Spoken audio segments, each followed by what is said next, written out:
All right, so we tackled the tetra force of bodybuilding. We had the growth hormone, the testosterone, the anabolic androgenic steroids, insulin, and Increlex, recombinant insulin growth factor 1 right in the middle. Now it's time to tackle the golden goose of bodybuilding, the golden cuckoo, being follistatin. So we're going to run an experiment with epicatechin, YK-11, and follistatin-344 right after this disclaimer.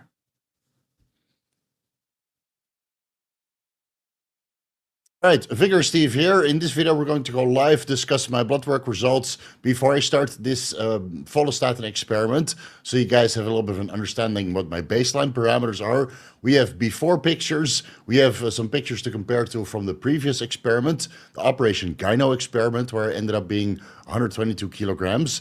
Now I'm about 105 kilograms, a lot healthier than before, and also a little bit smaller and a little bit less strong than before because I took 2 months off to get the gynecomastia surgery and all of these other surgeries out of the way.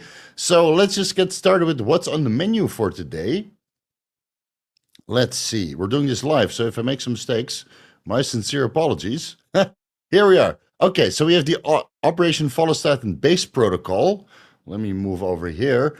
So what I'll be doing is I'll run Bayer testosterone, that's testosterone enanthate, 156 milligrams subcutaneous upon waking Monday, Tuesday, Thursday, and Friday for a total of, let's say, 625 milligrams per week. Because the Bayer testosterone ampules are always overfilled, I get about 1.25 milliliters out of every single ampule of Bayer testosterone. So at a concentration of 250 milligrams per 1 milliliter, I get, let's say, 312.5 milligrams out of every single ampule. So I do 2 ampules per week.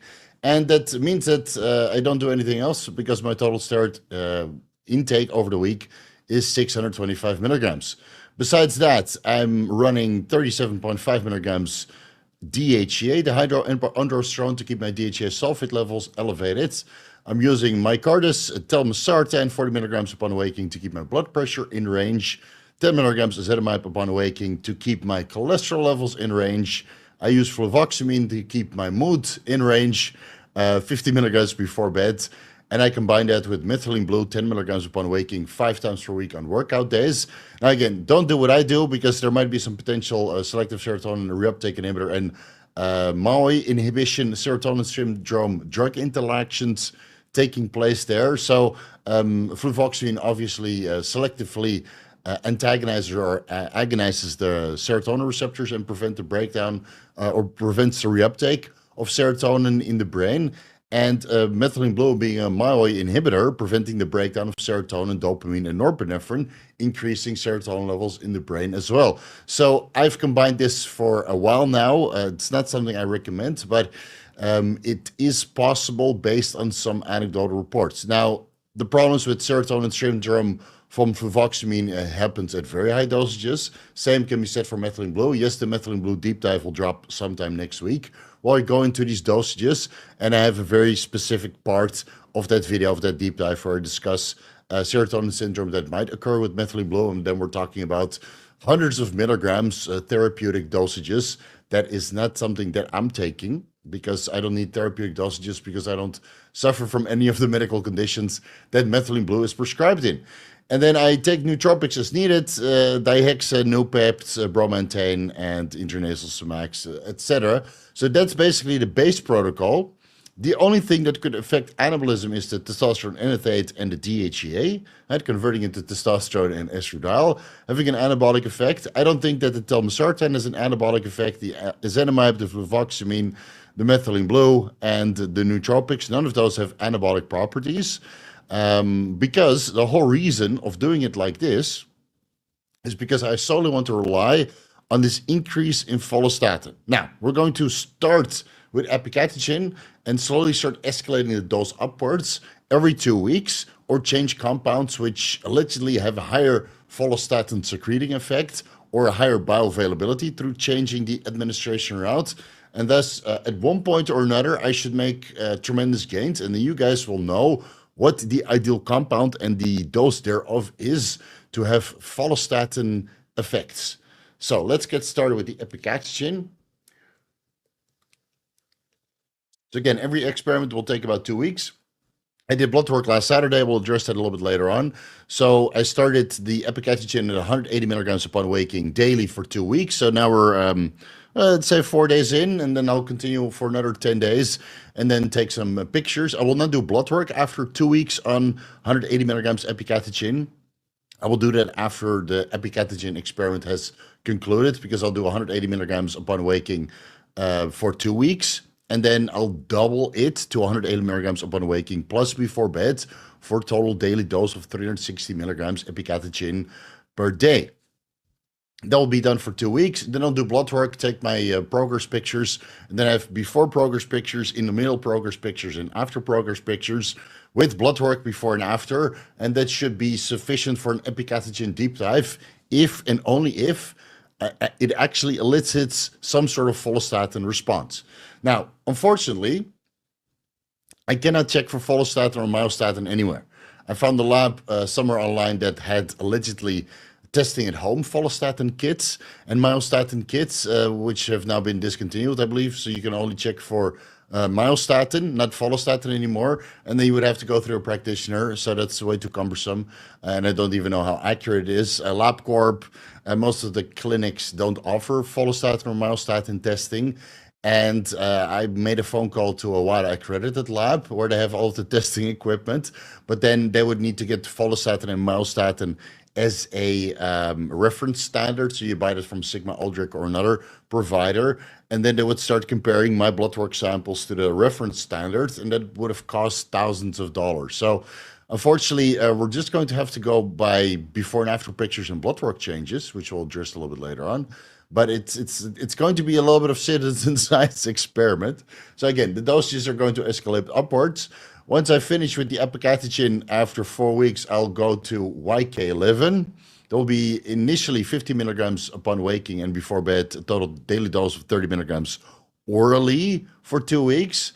Then I'll switch from 15 milligrams orally twice per day to 15 milligrams sublingually twice per day. So the exact same dose, but 30 milligrams or a different administration route from orally to sublingually. And then after 2 weeks of that, I'll switch to 30 milligrams subcutaneous, 60 minutes pre-workout, or 30 milligrams sub-Q upon waking on rest days. So 5 times per week, I'll have it sub-Q 60 minutes pre-workout. And then the other 2 days of the week, I'll just do it sub-Q upon waking.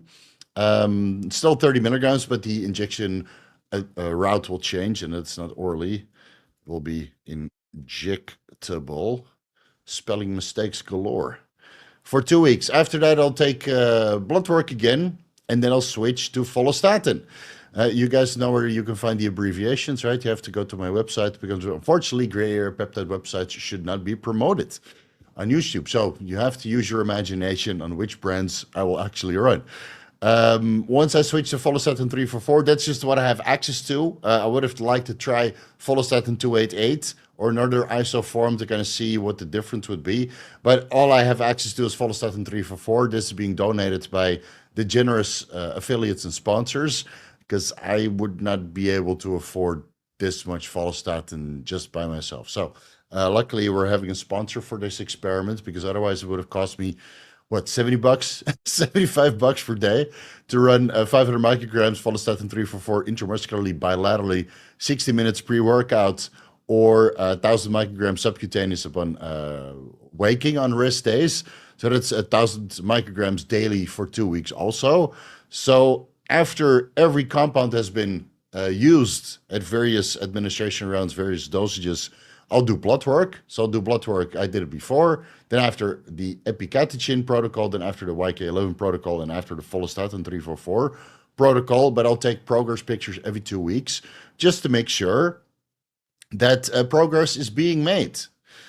Let's see, what's next? So you guys were always complaining that I run too many compounds and I don't know what is causing what. So for the sake of the community and trying to put this follistatin experiment to rest and make sure that there's not too many variables, no anabolic androgenic steroids besides testosterone, the 625 milligrams the entire way through for the next 12 weeks. No selective androgen receptor modulators besides YK-11, because that's part of this follistatin secretagogue protocol. No aromatase inhibitors, because we want to find out if YK-11 actually inhibits the aromatase enzyme. So right now my serum estradiol is 140 picograms per milliliter. Yeah, thank God I had the gyno removed already. It's not coming back. It's actually healing quite nicely. But yeah, if I seem a little bit pishy and a little bit emotionally disturbed, then it's because you guys told me not to use an aromatase inhibitor because you wanted to see if YK-11 had aromatase inhibiting effects. And that means the next 4 weeks, you're going to have to deal with high estradiol Steve. No recombinant human chorionic gonadotropin. I discontinued that already. My wife is pregnant. We have enough embryos. I don't think I need to run HCG ever again. No recombinant human growth hormone or, well, from where's it called?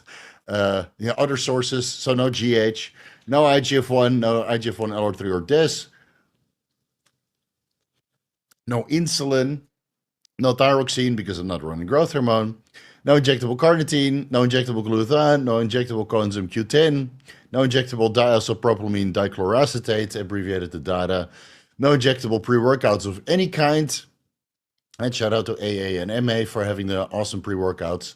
No SLU-PP332, no MOD-C. So my mitochondrial function is going to go into the trash, but Epicatechin is allegedly able to increase mitochondrial biogenesis. So that's why I removed the SLU-PP332 and the MOD-C, right? Besides the methylene blue, I like that as a staple. It makes me very productive, and it has no anabolic properties, or fat loss properties, but SLU-PP332 and MOD-C has been shown to have some sort of metabolic effects regarding fat loss.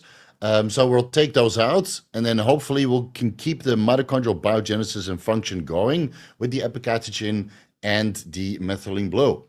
No nebivolol, which I should be taking actually because elevated follistatin might grow my heart, but all right, it might have a performance-enhancing benefit because nebivolol and mirabegron activate the beta-3 adrenergic receptors, and that might initiate fat loss. No clenbuterol, beta-2 adrenergic receptor agonism, might initiate fat loss and anabolism. No ribosine or yimbine, no glucagon-like peptide-1 receptor agonists, no cerebrolizin, no cortexin, no BPC-157, no TP-500, no thymosin beta-4, no GHK copper, no KPV, and no androgen DHT cream because it might go systemic and interfere with the YK-11 effect on potential aromatase inhibition because if you put like 200 milligrams to 300 milligrams of DHT on your penile tissue to make it grow large and in charge, don't worry, the Bathmate protocol will drop eventually, then that might also inhibit the aromatase enzymes, right? So I'm removing all of the variables. Don't complain if I don't make any gains, if I don't make any fat loss, if I look exactly the same. But then if I look exactly the same after this 12-week experiment, then you know that it kind of doesn't work. All right. What are the side effects of elevated follistatin?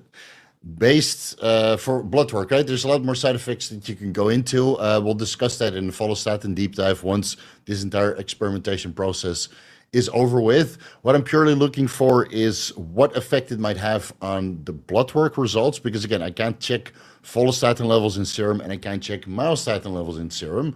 So we know that follistatin reduces follicle-stimulating hormone levels, so it impairs the hypothalamic pituitary testicular axis. Well, testosterone does that as well.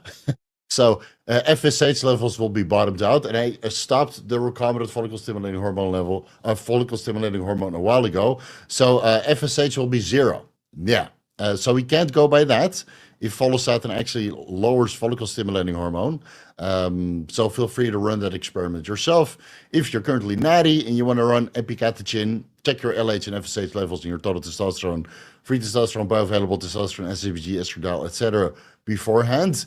And then if you notice a reduction in FSH when everything else stays the same, then you're still good, but spermatogenesis might be impaired.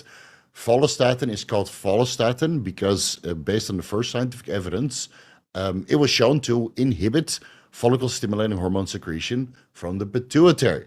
So follistatin, follicle-stimulating hormone statin, similar to somatostatin, right? Inhibition of growth hormone secretion, and myostatin, inhibition of, muscular growth. And then follistatin was shown to inhibit myostatin, and thus muscular growth can go on undisruptedly. Let's see. Follistatin can cause insulin resistance and hyperglycemia. It can elevate your blood glucose levels, elevate your fasting insulin levels, elevate triglyceride levels, elevate hemoglobin A1C levels. So follistatin might impair insulin signaling in adipose tissue and promote lipolysis.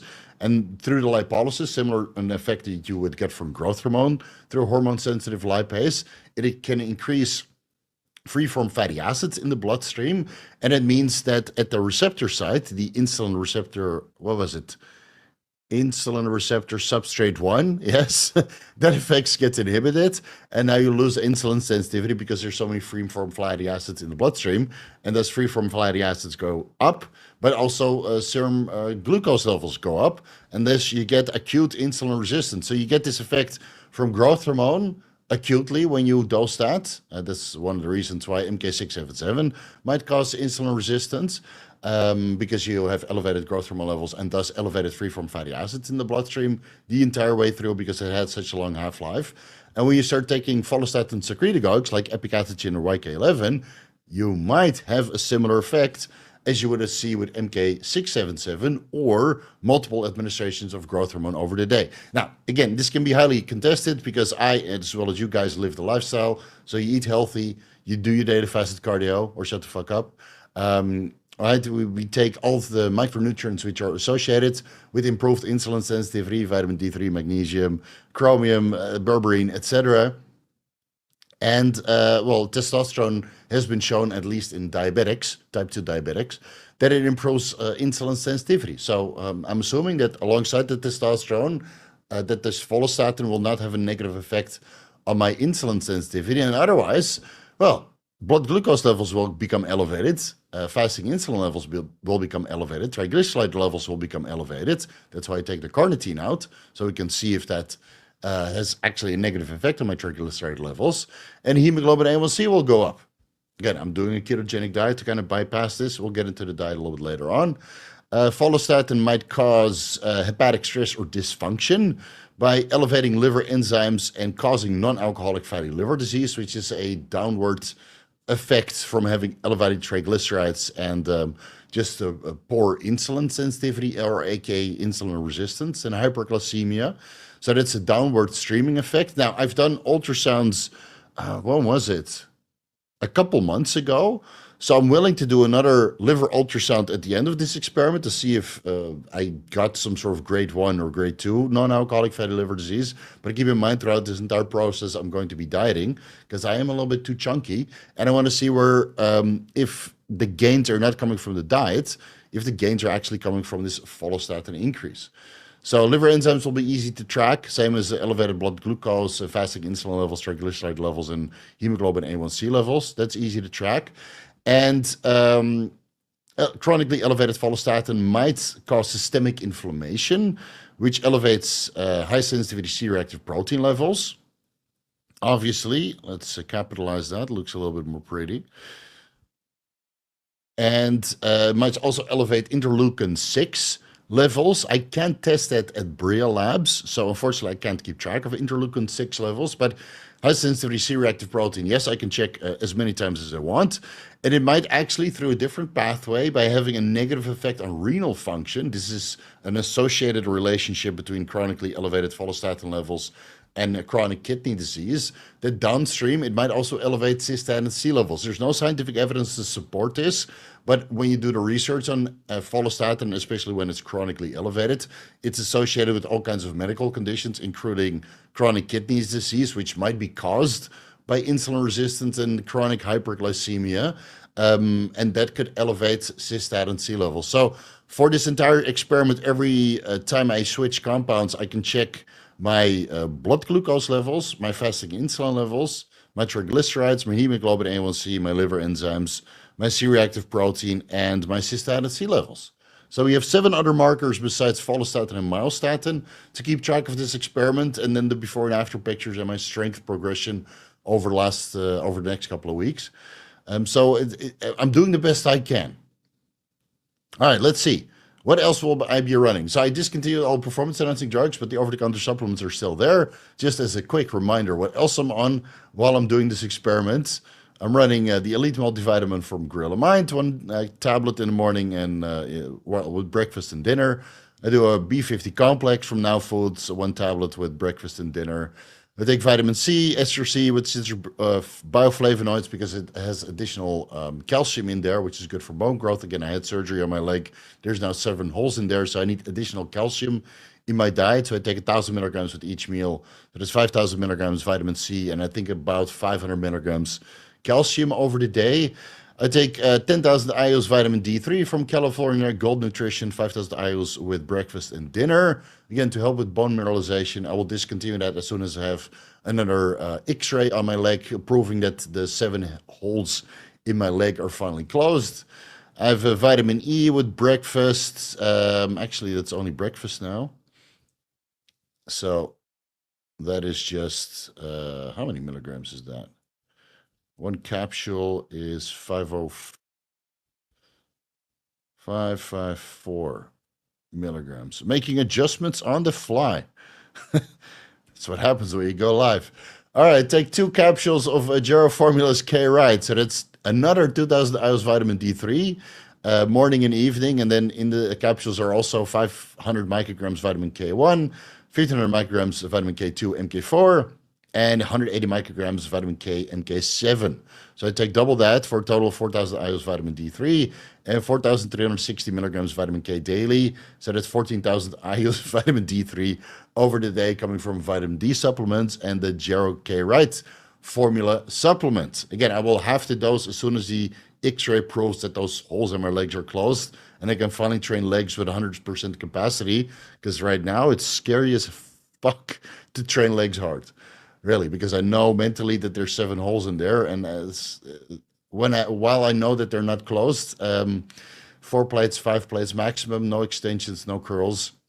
Yeah, it's you'll see from the progress pictures, legs have shrunken tremendously. All right, magnesium glycinate, 200 milligrams per meal, or with meals, so that's a total of 1,000 milligrams daily. A zinc L-carnosine complex, which helps with digestion more than zinc picolinate, helps with intestinal inflammation and immunity. So my digestion is a lot better by switching from zinc picolinate to zinc L-carnosine complex.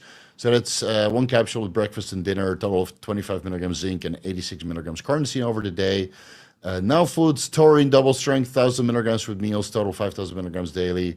I still take Gorilla calcium, beta-hydroxy, beta-methylbutyrate. Eventually they will run out and then we'll discontinue it, because I was running I just got a whole box from Derek. I said, yeah, just run this while you're off cycle, so you can sustain your gains. And I did sustain my gains quite a bit.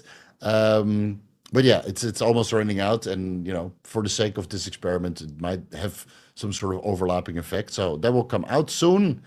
Nicotinamide mononucleotide for energy levels, 175 milligrams with meals, so that's 875 milligrams daily.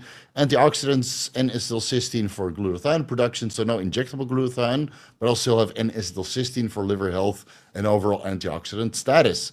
1,000 milligrams with breakfast and dinner, 2,000 milligrams total per day.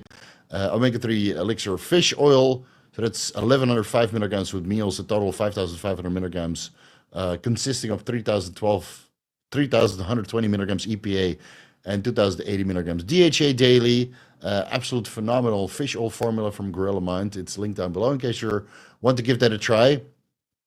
Smells nice also. When you open the bottle, it smells citrusy. Good job formulating that one, Derek. Citrus bergamot to keep my lipids in range, 500 milligrams with breakfast and dinner, so that's 1,000 milligrams daily. Berberine I take only on Sunday, 500 milligrams with breakfast and dinner, because on Sunday I go ham on the carbohydrates and I need a little bit of insulin sensitizing compounds in there. No metformin. Metformin ruins my digestion, but berberine gets the job done. I started with quercetin for immune intestinal health and overall benefits, but I can't say that I really notice anything. So the quercetin is coming out eventually as well when I run out. And then I can say that quercetin did fuck all for my intestinal health or immunity or overall benefit. I got nothing out of it. So that experiment will be concluded. Curcumin C3 complex, 500 milligrams with dinner daily. Now, I want your guys' opinion, because curcumin C3 complex is known to lower C-reactive protein levels. And if follistatin might increase that, of course, I can artificially suppress that by taking curcumin C3 complex, right? It's an anti-inflammatory compound, after all. but then we might not get a positive on high sensitivity C-reactive protein, increased inflammation from follistatin, if that's elevated for longer periods of time. So you guys can let me know in the chat, do you want me to take the curcumin C3 complex out? Right now, my high sensitivity C-reactive protein is 0.3 milligrams per liter. If I take it out, it will probably shoot up slightly to 0.5 milligrams per liter, maybe 1 milligram per liter at maximum. And then if that increases any further than that, excuse me, then it's caused by follistatin. So let me just cross this out for now. I'll make my new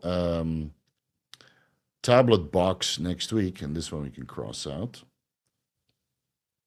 Oh, what else can we cross out? Yeah, this one. This one is also coming out. And when you run out of supplements, you just don't add it back in. All right, astragalus root extract. This I would like to continue, though, even though it lowers Cystatin-C levels. I would rather not have my Cystatin-C levels go up.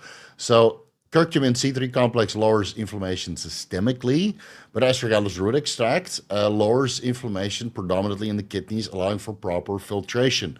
So even if you guys tell me to stop it, I'm not going to stop it. The astragalus root extract stays in because I attribute my kidney function and chronically, how do you say this? Always having my Cystatin-C levels in range due to taking astragalus root extract.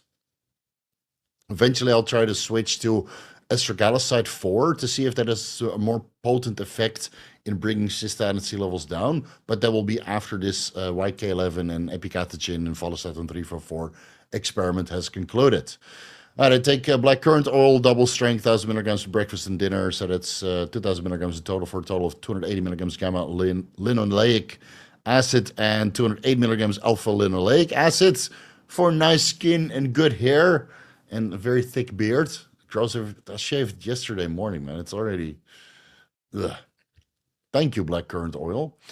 Let's see, ubiquinol, 100 milligrams with breakfast and dinner, and 200 milligrams and 400 milligrams pre-workout for phenomenal performance during the workout. I take PQQ, Perlo, quinolene, quinone for mitochondrial function. That is not coming out, so too bad if you don't agree. 20 milligrams with breakfast and either pre-workout or with dinner on rest days, so that's 40 milligrams in total per day. I take tyrosine-deoxycholic acid, TETCA, for liver function. 250 milligrams with meals, so that's 1,250 milligrams daily. Actually, I can reduce this to 500 milligrams daily, so let's do that, because I think that's a little bit too high, actually. I've been on that high of a dose since, the previous cycle, and now my liver enzymes are actually good. So let's just drop that down. And again, if there's a slight increase in liver enzymes, that's from the follistatin, not from reducing the TUDCA dose from 1,200 milligrams to 500 milligrams. Oregano oil, I will discontinue that eventually. I just introduced that to help with my digestion and prevent candida overgrowth, but my digestion is absolutely perfect now. So I can discontinue that. Take Gorilla Mode Dream or Now Foods Melatonin as needed. And then currently I take a good amount of nattokinase, seropeptase, and lumbrokinase to help with the scar tissue around my lower chest where the liposuction and gynecomastia surgery took place, as well as small incisions here. And I have some scar tissue on my leg where the orthopedic leg surgery took place to remove the plate, right, the orthopedic plate. So I'm using 4,000, let's see, what is it, fibrinogen units? Yeah, fibrinogen units. 4,000 fibrinogen units of nattokinase daily, so that's 200 milligrams. And then I use, should be SKUs, 240,000 serapeptase units. Oh, so many spelling mistakes. 240,000 serapeptase units daily, split over 2 servings, 124 milligrams in total. And then 720,000 lumbrokinase units, 40 milligrams daily, to remove the scar tissue. All right, let's get into the progress pictures. Let's see. We'll have to get back to the chat first. You know what? Let's do some questions in the meantime, because we're already here for 30 minutes. And then we'll do the pictures. Super excited for this one. Okay, that's good to hear. Hopefully nobody complained that the audio is dead. No, that didn't happen? Okay. The new video was awesome. You got me wanting to get everybody pregnant. Yeah, seriously, the info is going to change people's lives. So tomorrow we'll do an addendum video to the how to get your wife pregnant video. But today it's all about follistatin. Thoughts on CMOS. So I tried that, the one from Gorilla Mind, and I tried it for a couple days, and I don't think it dissolved in my stomach. Now I take a boatload of supplements, so it might just be me, but I would burp and then I would literally burp a powder. So I stopped it after 4 days. So I don't, it gave me a weird effect. So I stopped it.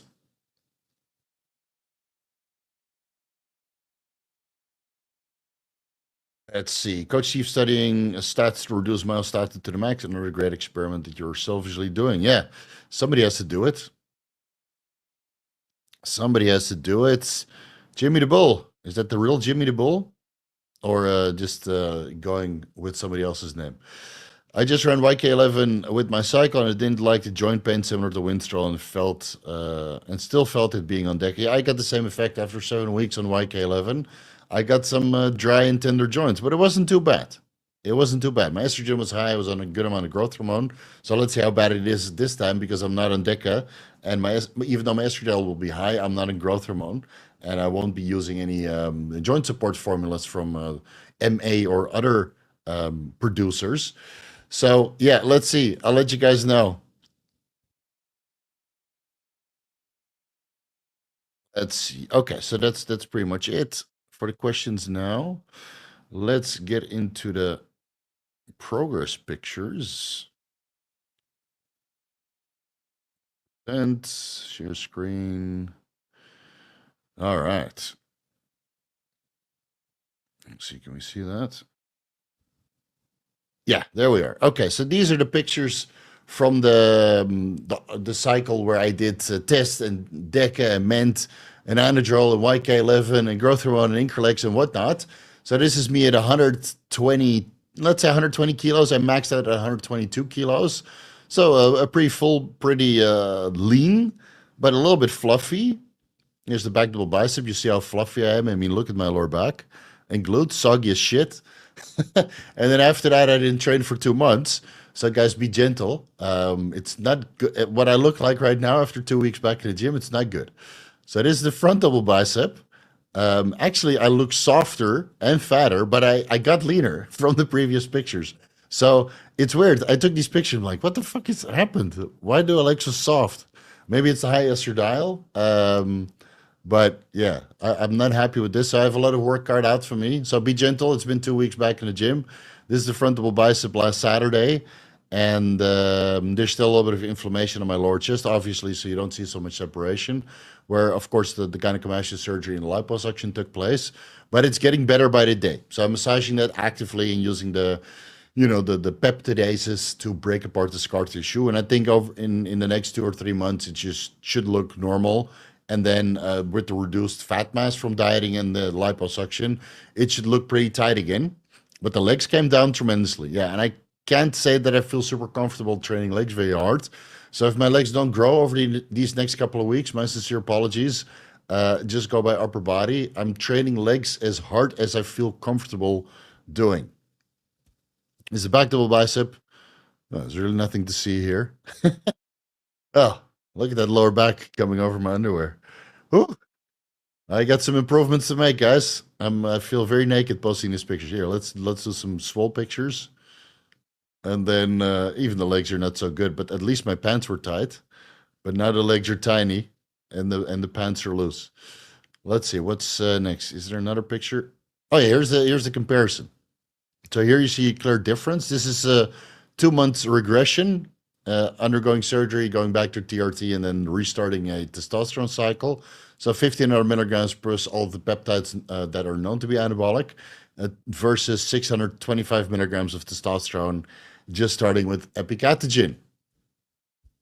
But this was before Epicatechin because this was taken Saturday morning. And then as soon as I got my pictures and blood work done, I started the Epicatechin at 180 milligrams per day.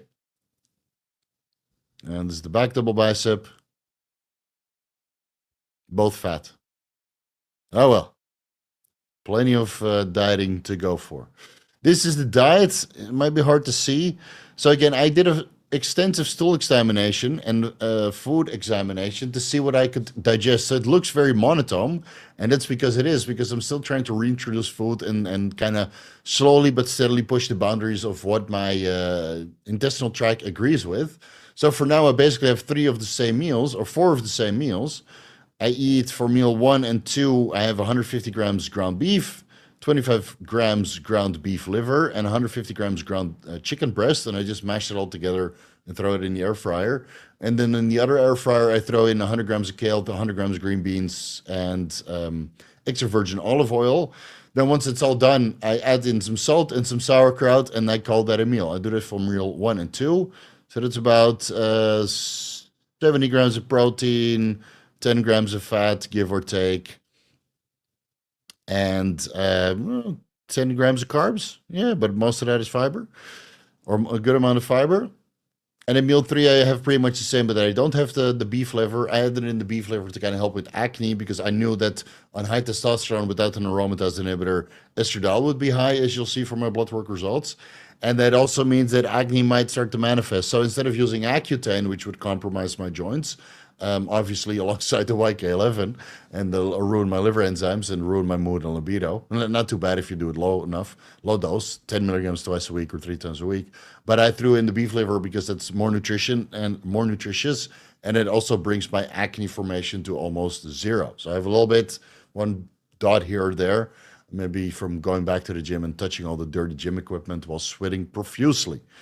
So meal three is 150 grams of ground beef steak, 150 grams of ground chicken, kale, green beans, sauerkraut, extra virgin olive oil, chia seeds, and salt, and maybe some pepper if I feel naughty. Then I work out. Then after the workout, I have 300 grams of salmon and 50 grams of kimchi with some chia seeds and blueberries. Sometimes I add in strawberries or raspberries. That's all digesting well. Or papaya and or pineapple. That's all going well. And then meal five, I have the same thing. So over time, I'm slowly changing this. Right, I'm changing these patties, or consisting of beef, beef liver, and chicken, to maybe adding in some pork tenderloin, or maybe having some sea bass or some tuna. But the macros will all be pretty much the same. And then over time, this diet will evolve. So right now, this digests absolutely perfect for me. I can still pull a vacuum right now. I have no bloating, no gas, no acid reflux, no nothing.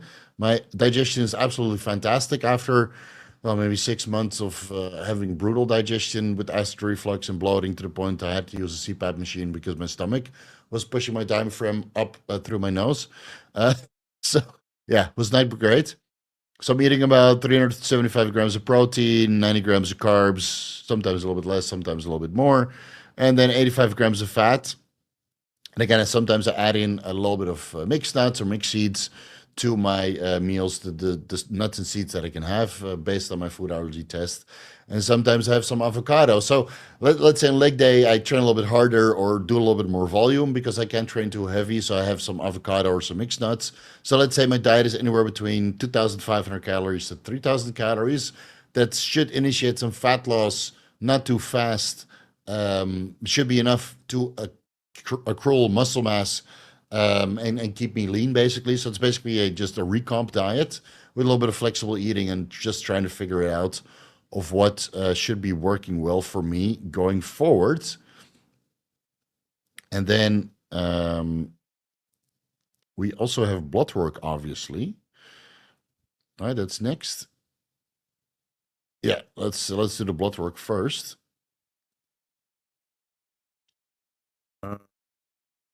Present, share screen. Oh, where is it?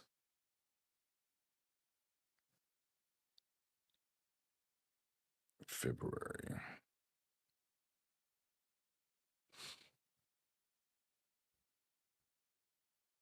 So smooth. Here's the blood work. We'll go through this really fast because honestly, it's pretty much all in the green. So here's my urinalysis. Specific gravity is low because I drank 1.5 liters of water and a cup of coffee, but the pH is a little bit high. Again, my protein intake is pretty high right now. So the pH of my urine is a little bit acidic. And you'll see from my blood urea nitrogen that it's also slightly elevated. Again, 375 grams of protein, after just being back in the gym for 2 weeks. Yeah, a little bit acidic urine and high blood urea nitrogen, but everything else is normal. Everything is negative, no problems in my urinalysis. White blood cell count is low. The last couple of times I tested it, it was a little bit higher, but that is also when I was on growth hormone, and growth hormone is known to increase white blood cell count on cycle. But now that the growth hormone is out for the last 2.5 months, it's basically at the bottom of the reference range. Eosinophils are slightly elevated. Not entirely sure why. Could be from injections, could be from a slight irritation of the throat. I don't know. Hemoglobin is in range. Hematocrit is in range. Now, from what you might remember, in January, my hematocrit was about 54% with similar hydration levels, or 55%. So, since methylene blue at low dosages might have an erythropoietic effect, but at higher dosages, it might cause hemolysis. I suspect that the methylene blue was slowly increasing my hematocrit levels, but now that I added in the peptidases, the nattokinase and the lumbrokinase and the serrapeptase, the hematocrit is coming down. So I have marginal minimal effect from telmisartan on my hematocrit and red blood cell count. I suspect that the methylene blue was raising my red blood cell count and hematocrit, but also I was 122 kilos and breathing a little bit heavy and snoring if I wasn't using the CPAP. So I'm sure that had an overlapping effect. And now dropping from 122 kilos, 120 on average, to 105, give or take, 15 kilos down, aka 35 pounds. Obviously, hematocrit came down, red blood cell count came down, and the serrapeptidase, nattokinase and lumbrokinase are probably helping in that as well. And all the other markers are pretty much in range also, so there's nothing much to report here. Here, see my blood chemistry. My blood glucose was low. That's pretty normal for me that it's slightly below the reference range. Because again, I do a ketogenic diet, I have fuck all carbs over the day, and I do daily fasted cardio again. A lot of protein metabolism, as you see, blood urea nitrogen is slightly elevated, 28 milligrams per deciliter. I've had it at 25 for 400 grams of protein, and I've had it at 30 milligrams per deciliter for 400 grams of protein. So I would say that this is a normal result. Creatinine 1.34, I think that's pretty normal for me based on my muscle mass and my training intensity and my protein intake. Not taking any creatine monohydrate supplements. But yeah, with a lot of beef in my diet, let's see, 600 grams of beef per day. That's a lot of creatine, bro. So that could have an overlapping effect. But yeah, for my muscle size and training intensity, creatinine is pretty much normal, 134 or 1.34 milligrams per deciliter. Unfortunately, I didn't get my Cystatin-C results back, so that should come back tomorrow. That is Thursday, I think Thursday or Friday. So once I get the results back, I'll just post the results down below. And if I'm in full-blown kidney failure because my Cystatin-C is like 5, then obviously this this experiment is not going to proceed. But I don't think so. I usually am around 0.7, 0.8 at maximum. So 0.68 is usually where I'm at, 0.72 milligrams per liter. But I'm waiting for the results. So far, it's based on the previous results, I would say I'm okay. Uric acid is normal. Creatine phosphokinase is, elevated because I train like an animal. Even with a broken leg, I train harder than most. Lactose dehydrogenase is towards the top of the reference range. I'm sure as the training intensity comes up, creatine phosphokinase will end up at 2,500 and lactose dehydrogenase about 250 units per liter. And then C-reactive protein 0.3 milligrams per liter. So again, let me know down below if you want me to remove the curcumin C3 complex. And then let's see what happens to the C-reactive protein if that is slowly creeping up to this increase in follistatin levels. Cholesterol, HDL 49, as good as it can be on a cycle of testosterone. LDL 61, as low as it can be on a cycle of testosterone plus ezetimibe. Total cholesterol 120, so that's pretty low. And triglycerides 31, because I was taking injectable carnitine up until the blood work, and I will continue with the daily fasted cardio of 30 minutes on the elliptical, which I did before the blood work, and not on the day of the blood work, but leading up to the blood work for an entire 1 week. Whoop-de-doo. And I will continue doing that. So hopefully my lipids will look as good as this. And if they start to get ruined, then obviously the follistatin is potentiating some effects. Liver function test, all pretty much normal. My liver enzymes, AST is slightly elevated, and ALT is normal. So I'm sure that will slowly start coming up. This albumin to globulin ratio has been elevated for the last couple of years. So I would consider that a normal result. Bilirubin is in range. Gamma GT is normal.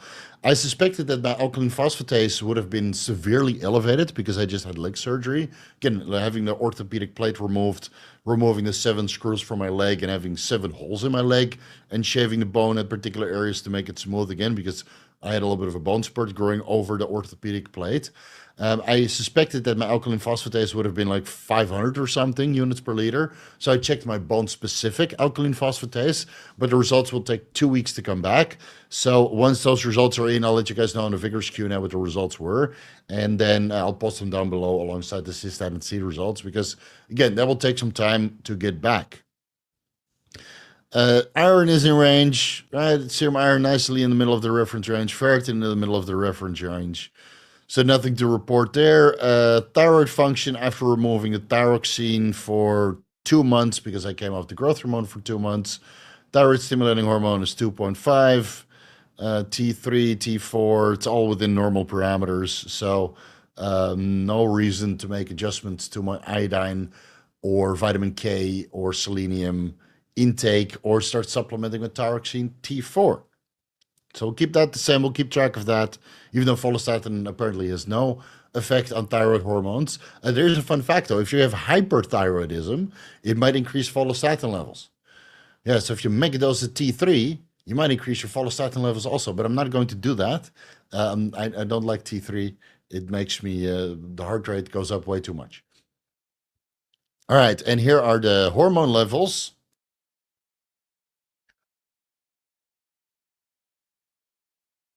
So you see cortisol is normal, low stress, and vigorously low stress. Estradiol is 140 though. Libido is great, erections are great, erectile quality and orgasms are great. So all these guys that are complaining their estradiol is high and the dick doesn't work, I don't know what the problem is. I really don't know why you guys have problems, but that's just me. Maybe because my wife is so hot and yeah, life is good. But yeah, 99 problems, but estradiol ain't one.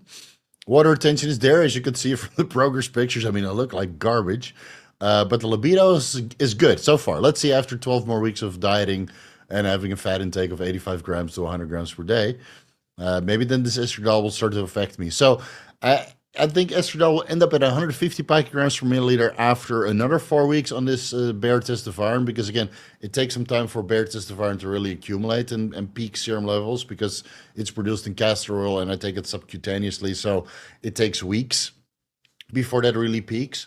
And I've been back on bare test of iron for 3 weeks at that dose, or 4 weeks. I think as soon as the surgery was done, so that's about a month ago. Yeah, 4 weeks, give or take. So let's give it another 4 weeks, and then serum estradiol might be 150 to 100 picograms per milliliter. If at the first sign of trouble, I'll do blood work and then maybe use aromacin if needed. But so far, so good. I don't have any issues. And again, we want to find out if YK-11 acts as a reversely binding aromatase inhibitor. So this is the only way to do it. Progesterone is normal. Prolactin is normal. So imagine having an estradiol this high, but your prolactin is normal. It must be all the dopamine in my bloodstream. Insulin is low because I follow a ketogenic diet and I, do my fasted cardio. My insulin sensitivity is good. So if fasting insulin suddenly creeps up to like 100 microunits per milliliter, then obviously the follistatin is clearly elevated and working. DHA sulfate slightly out of the reference range because I supplement with that. SHBG is 40. I think that's pretty normal with this estradiol and this testosterone intake. IGF-1, I just tested to prove to you guys that I'm not on growth hormone. Even though my growth hormone is elevated based on the reference range, usually my growth hormone levels are around 3 to 5 nanograms per milliliter unless I'm supplementing it. And when I'm supplementing, then growth hormone is 32 to 36 nanograms per milliliter. And my IGF-1 is at the top of the reference range or super physiological, especially when I throw the Increlex on top of it. So IGF-1 right now is 135 nanograms per milliliter. And IGF binding protein 3 is in the middle of the bottom of the reference range, 3,000 nanograms per milliliter.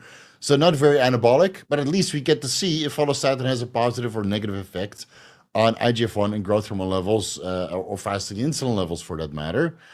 And my hemoglobin A1C is 5.1, which is surprisingly high for somebody who hasn't really been eating carbohydrates. Well, that's not true. I did, yeah. When did I start dieting? A month ago after the surgery. So yeah, of course, hemoglobin A1C is like a 3-month average of your glycolated hemoglobin within the red blood cells. So as that can be analyzed as a 3-month average. So maybe it's the copious amounts of carbohydrates that I had in New Zealand. Where were my levels the last time? Is this the last slide? Let me see what my previous blood work is in January. See if you guys can see that. No, that's the wrong one. 1 second.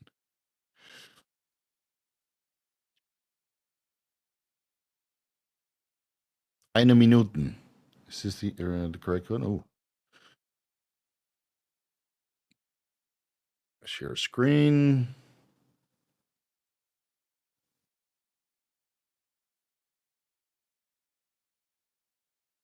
All right, so this is the previous results from January. And can we zoom in? How come I can't zoom in? Weird. Now, here you see that my hemoglobin A1C was 5, and my estradiol was 130, and my insulin level was 2.7, and my testosterone, the reason why I didn't check it this time, last time I was on, was it 2 ampules of paratestifirin as well? Or, no, it was on 300 testosterone enanthate and 200 milligrams testosterone propionate. Yeah, that's what it was. I had some UGL, BP abbreviation. You guys can figure it out. I had some BP test E and BP test E mixed together in a sterile vial, 500 milligrams per week. And that gave me testosterone of undetectably high, over 3,460.8 nanograms per deciliter. So that's why I didn't check it this time, even though my SHBG was a little bit higher. So my SHBG came down. I ran Anivor for that gynecomastia protocol. So maybe my SHBG will slowly come up. I don't know. That might be a highly dubious explanation. And we're on the topic, right? I also checked my tumor markers the last time, so don't worry, right? I feel that I'm in the clear for the next couple of months running this follistatin experiment, because all of my tumor markers, besides growth hormone, came back in range. And the reason why beta-HCG is still elevated is because there was probably some lingering HCG at the time, because I did run some HCG up until the end of the year, or I had some HCG left and I just finished it. So that should be 0 by now. My growth hormone, again, 5 nanograms per milliliter is pretty much a normal result for me. All right. I think that's pretty much it. I think that's it. Oh, food allergy tests. Yeah, we can do that a little bit. Might as well. Give you guys some more insight. Where is it?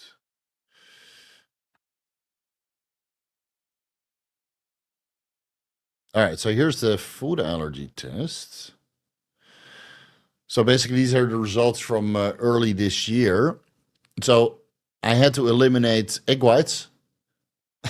Broke my heart. But that was the culprit, dude.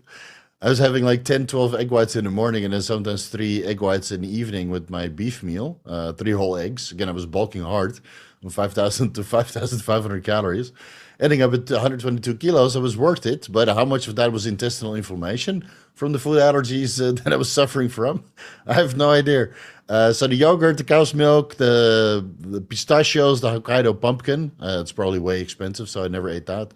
Elemental cheese, egg whites, wheat flour, cashew nuts, processed cheese, and casein. That all came out of my diet. As the mozzarella, the almonds, the cow's milk, or the beta-lactoglobulin, gluten, spelt flour, soybean, camembert butter, Brazil nut, and rye flour. That all came out for at least a month. And then I reintroduced something like cashew nuts or pistachios or Brazil nuts or almonds, because I love my nuts. Don't make a joke. Yeah, nuts is life. Because it's a lot of healthy fat and a lot of micronutrients, especially that Brazil nut with the buttload of selenium in there for monstrous loads. So I added that in here and there just to see what the response would be, and I had no issues. And then I had two whole eggs, dude. So that's two egg whites. And it's not even 10 grams of egg whites. And I was bloated, acid reflux, problems the whole day. So I think the main culprit of my food allergy is egg whites and maybe flour. Because if I have some bread, it's okay, and other bread, it's not okay. Then I'm also fucked for the entire day. Um, yeah, so I just have to adhere to this. And what you guys might find interesting is I finally got my stool examination results back. So let me overlay that. I did not really have time to go into depth though, because it's very extensive. And well, you guys have been begging me for deep dives, and it takes priority. So this is pretty interesting. Piss off. Come on. All right, here we are.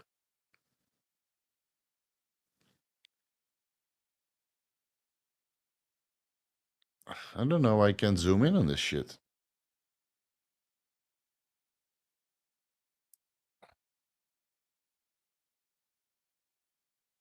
So weird.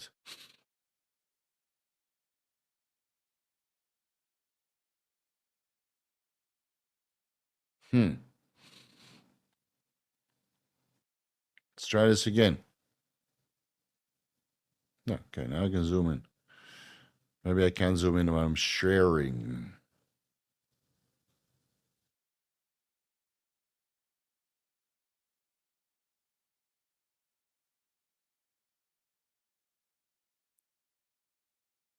Can I zoom in now? Yes, okay.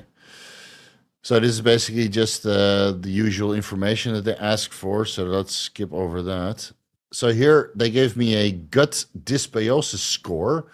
Basically, I have moderate gut dysbiosis. So that means that based on their analysis, I have beneficial bacteria comprising only 5 to 10% of my gut microbiome, and harmful bacteria linked to gut dysbiosis are 10 to 15%.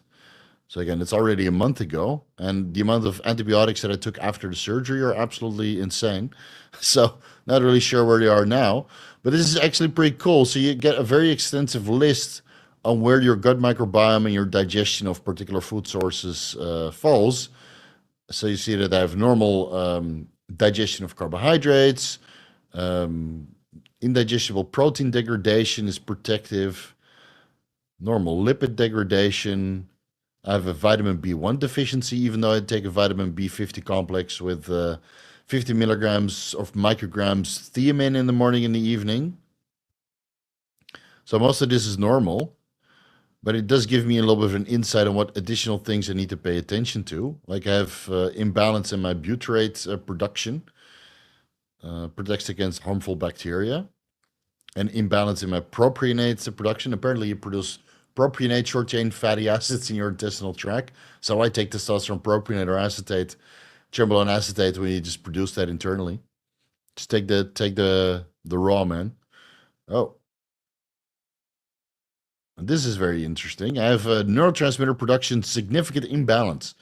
So serotonin, dopamine, and gamma, um, significant imbalance in the production. Is that from the methylene blue? Could be. It has some antiviral and antimicrobial properties. And of course, it acts as a MAOI inhibitor. So I have to do some additional research there if it can mess with your gut microbiome, which I did discuss in the methylene blue deep dive. But I couldn't find any real scientific evidence that it affects neurotransmitter synthesis in the intestinal tract. So I have a gluten intolerance, a lactose intolerance, some leaky gut syndrome. So all this stuff I still need to really go through because I didn't really have time. Secondary bile acid production is excessive. I have an imbalance there, or very, very high. Might be from the Tutka that I'm taking, so I have to see if Tutka can cause a secondary bile acid production imbalance. Luckily, my trimethylamine and oxide, TMAO, is low, protective. But then I have Oh, what is it? Anyway, I won't bore you guys with this. They gave some recommendations on which bacteria I should supplement with. So I'm deficient in Akkermansia, Bifidobacterium. I'm supplementing that in a broad spectrum probiotic supplement. Christensenella, I'm not taking, but I'm taking Eubacterium elegans and all the other ones. Faecalibacterium, I'm not taking. I'm taking Lactobacillus and Roseburia. So again, I started taking that as soon as I was done with all of the antibiotics from the surgeries that I had, and I had bought a lot of Augmentin and cluvinic acid. So that probably destroyed all my entire gut microbiome. So I felt the need to supplement with that. And then when I got these results back, I ordered some more. So some of these are on the way to kind of repopulate my intestinal tract. And again, I eat a lot of kimchi and sauerkraut, and I go out for sushi quite a bit, and I eat a lot of fruit. So hopefully that will kind of promote it. So here they actually give some recommendations on how to repopulate these particular bacteria. So if I want to increase Akkermansia bacteria, I should stick with polyphenol-rich foods like coffee. I have that every day. Tea, barely have that. Dark chocolate, don't have that. Berries I have every day. Cherries I have frequently. Olive I have frequently. Flax seeds I don't have. Right, so this is pretty good, extensive, so I can manipulate my diet based on what they recommend and the probiotics that they give, or the probiotic, the bacteria that would be contained in a probiotic supplement. So I'll go through this extensively and then slowly start adapting my diet. These are the harmful bacteria. I'll go through what things I need to do to remove these bacteria. They gave a little bit of an insight here, I think. And so if I want to get rid of allistypes, I need to have polyphenol-rich foods, tea, chocolate, etc. So all the more excuse to eat dark chocolate. Reduce the consumption of ultra-processed, or red meats. Oh, that's going to be a problem. Well, nitrites, yeah. So I barely have any deli meats. And then here's just lifestyle stuff and some suggestions. They say a superfood for me is garlic, but garlic makes me fart like crazy. So, all right, we've been here for an hour. Let's see what you guys' feedback is so far, and then we're going to throw in the towel so you guys know what to expect over the next couple of months, experimentation-wise. This might be the last experiment that I run, because I think I've tried everything already, and then the rest is just making deep dives. Does the amount of taken daily of YK-11 depend on somebody's body weight? Yeah, pretty much. Like when you go with the scientific evidence, we're talking about thousands, or what is it, 350 to 700 milligrams YK-11, and that's in animals. So if you extrapolate to the human equivalent dose, it's insane. So we just go with anecdotal reports. Same with Epicatechin. It's there's not so many studies on it. You know, they do 0.5 milligram to 1 milligram per kilogram of body. Excuse me, 0.5 milligram to 1 milligram per kilogram of body weight. So that's for a 100 kilogram guy would be 50 to 100 milligrams Epicatechin. And then there's a study on 150 milligrams Epicatechin per day, but I'm starting with 180.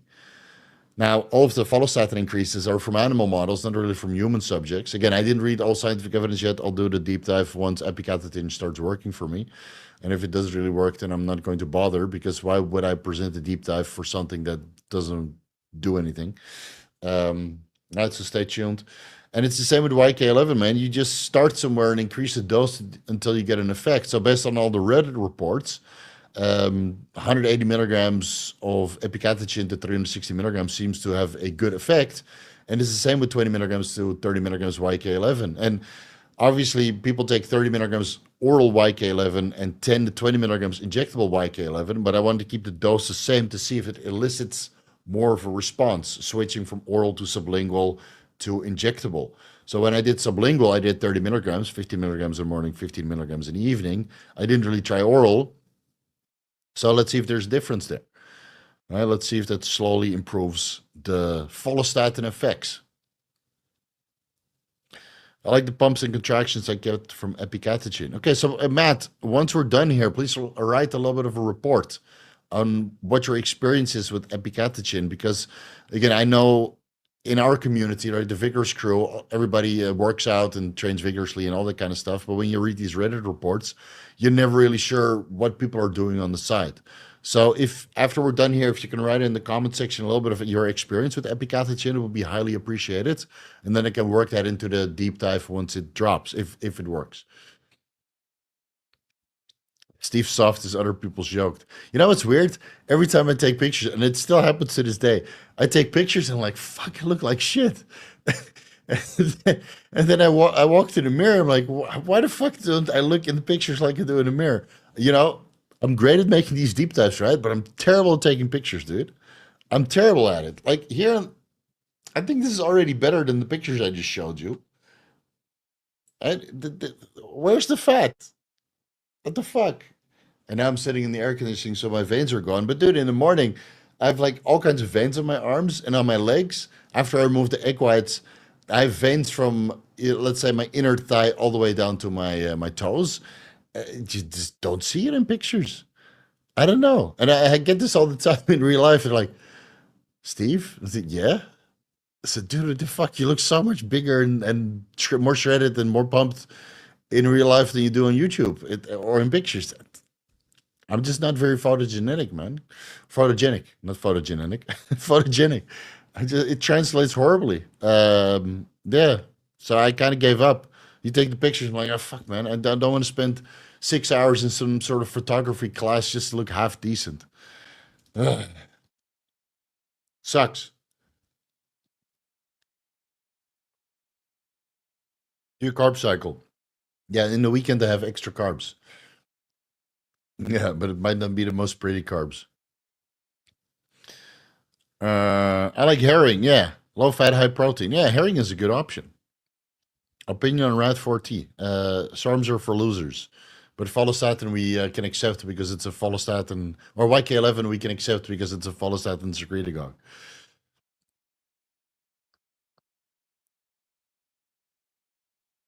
Let's see. I see a lot of you guys want to ask questions. Let's save that for the Vigorous Q&A. Let's stay on topic for this video, and then all other questions will answer on the Vigorous Q&A. YK-11 hurts my elbows. Yeah, that's a very common side effect. That's what I experienced after 7 weeks as well. It was not terrible, but I was also strong as an ox, eating a boatload of food and taking a fatload of steroids and growth hormone and insulin, or Increlex. So yeah, let's see what happens on 625 tests and none of the joint protective compounds. And then if my elbows start to hurt crazy from the YK-11 as well, and otherwise I'll have to stop the experiment. Because what's the point training super hard when you're in pain?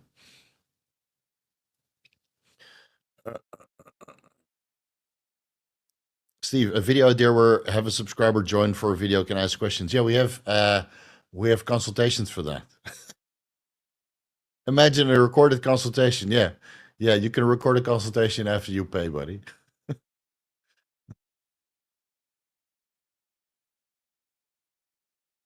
Where did you do the gut test?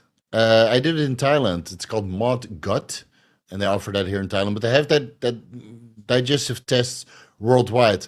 Now, Crystal, the way you do, there's two kinds of tests. There's one immunoglobulin test. You do that with a blood draw. So they draw some blood and see how much your immunoglobulins to particular foods are elevated. It's not super accurate because you get a lot of false positives for the food that you eat frequently.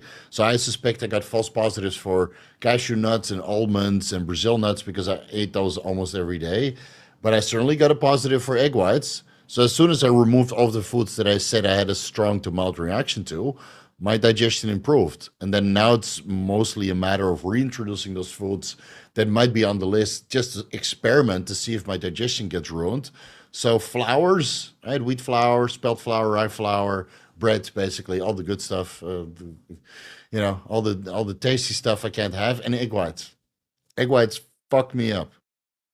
Egg whites fuck me up. So I spent, $500 to find out that I shouldn't be eating egg whites and bread. Worth it, because otherwise I would have gone through an elimination diet and I would have removed the egg whites last. I fucking love egg whites. Egg whites are life, right? 10 egg whites, 2, 3 whole eggs, ketchup. Oh man, I can eat that every day, every meal for the rest of my life. But now I have to remove it, and then you introduce two whole eggs, and you're just bloated all day. And yeah, and the other one is a stool examination. So you literally poop on a plastic thing that you put in the toilet bowl, and then you scoop that into a sample cup and send it off for analysis. It's not the most pleasant experiment. I'd rather do the blood analysis to get the immunoglobulins than the stool examination. And then it takes 3 to 4 weeks before you get the results because they need to culture everything and see how many bacteria are actually present and how everything is digesting and fermenting and then that kind of stuff. So yeah, the gut test I did here in Thailand, the immunoglobulin, the food allergy test I did here in Thailand, but they offered it everywhere worldwide. So just check with your local clinic and see what they have on offer. Yeah, I spent about $1,000 in total for both tests. Well worth it. Beware of the epicatechin in spray form, it will ruin your clothes permanently. I used several bottles, prototype nutrition at high dosages and no results. Okay, so did you use the spray with no results or the oral version? Like I don't have a spray, I just have tablets from a source I don't want to mention because their promotional practices are a little bit, I don't know, dodge, but allegedly they have good quality. I have another brand of Epicatechin on the way just to compare in case I don't get any results and it's because of the brand, not because of the compound, because the brand doesn't contain the compound which it labeled to contain. So I got another brand on the way. So, but I started with this one. This was the easiest to source on Amazon. Yeah. So let's see. Joshua, what's up? Do you think low dose strain would be a good alternative to turning? Well, let's save that for the figures Q&A. But yes, yes. Can growth hormone combined with YK-11 maintain your joint? So I did DECA and growth hormone and MA's joints of steel formula, and I still got joint pain. So I don't think it's something you can avoid. I don't think it's something you can avoid. It's just a common side effect. It's just part of that.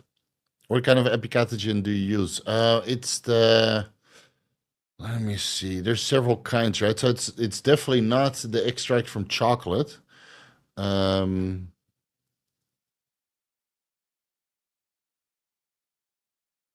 green tea extract. Let's see what this ND contains.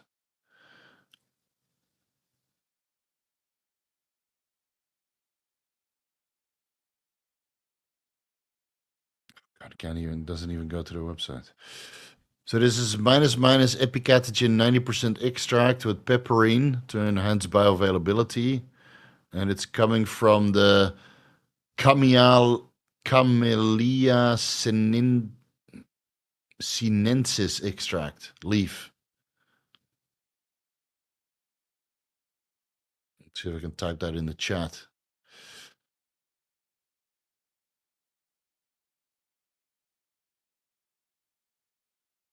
One second. See if I can copy that from somewhere.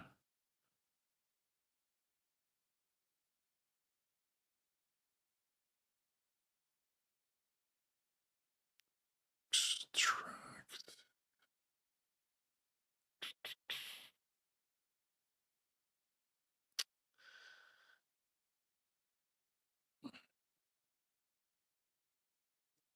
I have to type that manually. Camellia sinensis.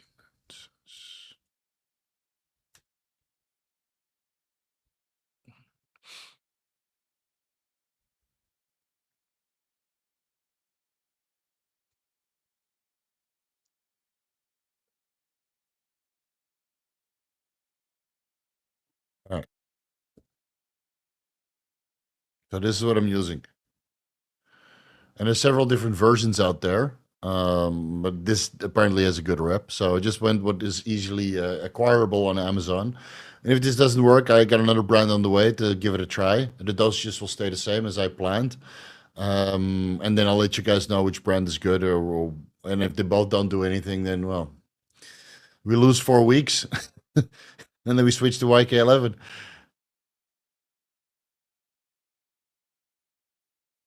Only use the spray, but for a prolonged period of time. Never use the pills. Okay, well, feel free to join in the community experiment. Yeah, so there's a green tea extract for epicatechin as well. And then you have epigaloate, an ECG. What the fuck is it called? ECGC? Epigallocatechin gallate. Yeah, so that's not the same thing, but sounds the same.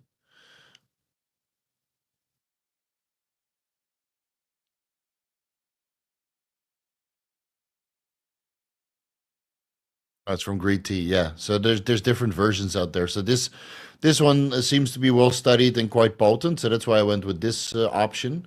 I got the same option on the way, but from a different brand. And then let's see what happens. Let's see what happens. Because again, it's all unregulated supplements, right? So you never really know. And unfortunately, we can't check follistatin or myostatin levels anywhere reliably. So I have to go with changes on fasting blood glucose levels and lipid parameters and hemoglobin A1C. While I follow a ketogenic diet and I'm in a slight caloric deficit, so I can actually lean up and tidy up a little bit because I look a little bit sloppy. So, yeah. All right, last one then. I hope you had fun. That presidential suite looked S tier. Saw the photo on your Instagram. Yeah, dude, that hotel, Elysium Pratamnak in Padia. Those ruin, those studios go for like $800,000 or something, but you can rent them out for $450, which is also insane. But dude, I stayed in the hotel the whole day. It was great. Went in the bubble bath, smoked a cigar outside, ordered room service, ordered some shit from a bagel place. Yeah, I had some bread, so I was destroyed the whole day. But it was so worth it. I did look at my phone. It was great. Yeah, it was great. All right, guys, let's wrap it up here. Thanks for joining in. Hope you guys will enjoy this follistatin experiment with epicatechin and YK-11 and Follistatin-344. Grant, okay, Grant, I will answer this real quick.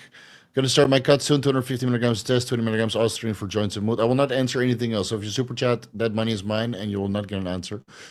Joints for mood, 30 milligrams Cardarine, SLU-PP332, 250 micrograms. Should I add anything else? Remove the Osterin for Anavar, because Osterin is fucking gay, and you know it. And add in MOTC, 1 milligram per day. Okay, so let's save the super chats for the Vigorous Q&A. Right, when I'm wearing this shirt, it's deep dive time. And well, the other shirt is in the laundry, but when I'm wearing the flower shirt, the happy LSD shirt, then it's Q&A time. So let's wrap it up here. Thanks, you guys, so much for joining. Let me know what you think about this follistatin experiment. If you would like to see any adjustments, just post them down in the comment section, and I'll gladly make that so I can keep you guys happy so there's not too many variables. And then we can put this follistatin shit to bed finally and see if it's the golden goose, the last little thing we can optimize in bodybuilding. Because, well, who else is doing these experiments but me? All right. Peace out. See you guys tomorrow when we discuss the addendum live stream for how to get your wife pregnant. So if you have pregnancy questions, tomorrow is the day to ask them, guys. See you then.